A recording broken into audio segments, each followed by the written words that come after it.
Мақала жазу өте күрделі процесс.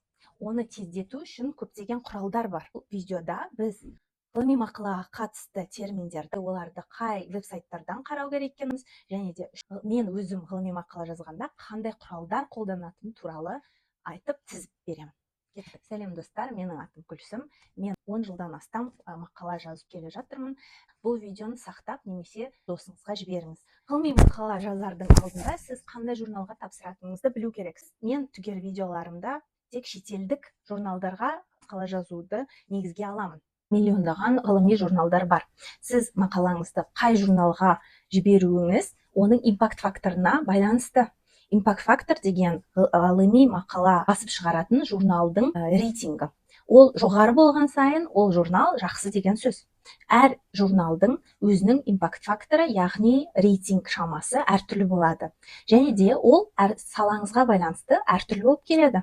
Мысалы, сіз медицина саласын алсаңыз, көп журналдардың импакт факторы 40, 45, 50, 90-ға дейінде жетіп жатады.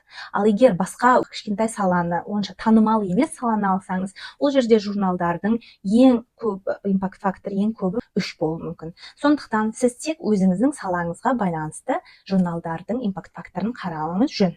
Импакт фактормен қоса, салада журналдың рейтингі қай ширекке кіреді? Негізінде 4 ширек бар. Оны орысша квартиль, ағылшынша квартайл дейміз. Бірінші және екінші квартиль, яғни 25 және 50% сол салада шығарылатын журналдардың рейтингісі бойынша 25 және 50% ішіне кіретін журналдар. Қай журнал тапсыру керектігін біз ойланғанда Q1 және Q2 бірінші және екінші квартильге жататын журналдарға тапсырамыз деп шешеміз. Журналдың қай квартильге жататынын және импакт факторы қандай екенін сіз Scopus деген база данықтан қарай аласыз. Сонымен қатар Web of Science деген база данықтан да қарай аласыз. Бірақ бізде Қазақстанда докторантура жасап жатқан, магистратура жасап жатқан және де ғылым саласында істейтін адамдарға біздің министрлік әрқашанда Scopusқа жататын журналдарды қарастырады. Яғни рейтинг жоғары журнал тапқыңыз келсе, сол Scopus база данықтан қараңыз. Кейбір журналдар мақаланы шығару үшін сізден ақша алады. Яғни ол тегін емес. Ондай журналдарды сіз алдын ала веб-сайтынан қарап, ол жерде мақала шығару қанша тұрады екенін біліп алуыңыз жөн. Егер сіздің грантыңыз болмаса, немесе жұмысыңыз мақала басып шығу ақшасын төлемейтін болса, онда сіз ақшасыз тегін шығаратын журналдарды қарастырыңыз. Ал енді ғылыми мақала жазу үшін біз қандай құралдар қолдана аламыз? Ал ғылыми мақаланың структурасы туралы сіз мына видеода көбірек біле аласыз. Көптеген ғылыми мақалалар Microsoft Word программасында жазылады, ал инженерия саласында негізі, мысалы электротехника саласында LaTeX деген құрал көп қолданады. LaTeX-ті қалай қолданатынын үйренгеніңіз жөн. Мақаланың грамматикасын тексеру үшін әрине де біз ChatGPT-ні сұрауымызға болады. Бірақ ChatGPT-ні сіз оған жазғызып көшірсеңіз, онда плагиат болады. Сондықтан сіздің сөзіңізбен жазған өте дұрыс. Егер сіз ChatGPT-ні бір текстті көшіретін болсаңыз, сіз тікелей copy-paste, яғни көшіріп басқа жерге қоюдың орнына форматынан құтылу үшін сіз ол мысалы информацияны бірінші көшіріп алып, өзіңіздің интернет браузеріңізге салып саңыз, онда оның бастапқы форматы жоғалады да сіздің Word документтегі форматқа сәйкес сақталады. Microsoft Word-тың ішінде бізде EndNote деген программа бар. Сіз мақала жазып жатқанда қандай стиль цитирование қолданасыз, соған байланысты өзгертіледі. Мысалы, мен өзім EndNote-ты PhD, яғни докторантура оқыған кезінде 2 сағаттық сабаққа барып, арнайы сол EndNote туралы, қалай қолдану туралы үйреніп алғам. Сол білім әлі күнге дейін маған көмектесуде. EndNote программасын сіз 1 айлық тегін версиясын жүктеп аласыз, немесе сатып алып қолдануыңызға болады. EndNote-тың жақсы жағы, ол Word-тың ішінде мақалаңызды жазып отырғанда EndNote-ты параллель түрде цитированияңызды қойып отыруыңыз өте ыңғайлы. EndNote қолданғанда әрқашанда өзіңіздің библиотекаңыз құрылады. Сол мақала жазғанда қолданылған қандай мәліметтерді сіз файлда сақтап, болашаққа сақтап қойғаныңыз дұрыс. ұқсас мақала немесе диссертация жазсаңыз, сол өзіңіздің сақталып тұрған библиотекаңызды қайтадан қолдана аласыз. Ғылыми мақалаларды мен жазардың алдында әрине де ғылыми мақала шолу жасауым керек. Мен ғылыми мақала шолуды ең бірінші Google Scholar веб-сайтынан қараймын. Саламда қандай жұмыс немесе мен қандай жұмысқа сәйкес өзімнің жаңа нәтижелерімді жазып жатырмын, соған сәйкес сол мақаланы тауып, ол мақала қалай басқа мақалаларды қолданғанын қараймын. Ол үшін біз Google Scholar веб-сайтына барамыз. Google Scholar веб-сайтында мысалы бір мақаланы бізге қызықты және де біз өзіміздің мақаламыз соған негізделіп жазамыз деп делік.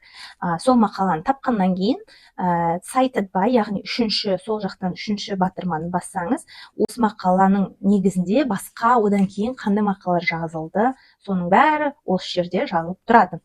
Бұл мақалардың ішінен мысалы біз бір нәрсе іздейік делік. Оны мына жерге жазып search within citing articles дегенді галочка қойып қою керек. Сосын іздесеңіз, осы сөз бойынша тек осы алдында цитата жасалынған мақалаларды ғана көреміз. Ал қандай мақала болсын, бізге диаграммалар, графиктер, сонымен қатар суреттер әрқашанда қосымша сапа береді. Сіз өте жоғары импакт фактор журналдарды қарасаңыз, оларда әрқашанда суреттері бір басқа жоғары деңгейде. Оның өзі біздің суреттердің өте маңызды екенінің көрсеткіші. Суреттерді жасау үшін әдетте сіз абстракт, яғни өзінің мақалаңыздың ең басты мәні қандай, соған арнап сурет жасасаңыз, сіздің мақалаңыз сапасы жоғарылайды. Мақалалардың суреттерін ByRender деген программада жасасаңыз, бұл жерде өте керемет графикалар бар. Яғни сіз графический дизайнер болмасаңыз да, осы ByRender веб-сайтынан өте сапалы суреттерді жасап шығара аласыз. Сонымен қатар canva.com деген веб-сайт бар. Ол жерде сіз сондай өте жоғары сапалы суреттерді жасауыңызға болады. Және де копирайт дейміз ағылшынша, яғни ол свободный доступта барлық қолдана алатындай сурет қана қолдануыңыз керек. Сосын мақалада жазғанда, мен осы сурет мынандай программадан жасалынды деп жазып қою керек. Ол программалардан суреттерді жүктеп алғанда, ол міндетті түрде жоғары сапалы, яғни HD, high definition деген сапада шығарылу керек. Әйтпесе көп журналдар сіздің суретті қабылдамайды. Оны егер сізде бірнеше сурет болса, оны қосу керек қажет болса, онда сіз Photoshop немесе Adobe Illustrator деген веб-сайтта сол суреттерді қосып, сосын жүктеп алсаңыз, онда суреттердің сапасы төмендемейді. Ғылыми мақала жазғанда кейде біз график жасау керекпіз. Графиктерді әдетте біз Microsoft Excel'де жасаймыз күнделікті өмірде. Бірақ мақаланы журналға жіберетін болсаңыз, Microsoft Excel профессионалды көрінбейді. Сондықтан Excel графиктердің орнына Origin Pro веб-сайтын қолдансаңыз, онда сізде профессионалды графиктер шығарады. Origin Pro өте оңай, Excel'ге ұқсас және де статистикалық сана өлшемдерді жасап береді. Сосын Origin Pro'ны сіз тегін түрде жүктеп алсаңыз болады, оны бір айдың ішінде қолдану немесе келесі версиясын сатып ала аласыз. Ал бұл видеода ғылыми мақаланы немесе бір техникалық документті тез арада жазу үшін ең маңызды құралдар туралы айтып кеттім. Пайдалы болды деп үміттенемін. Назарларыңызға рахмет.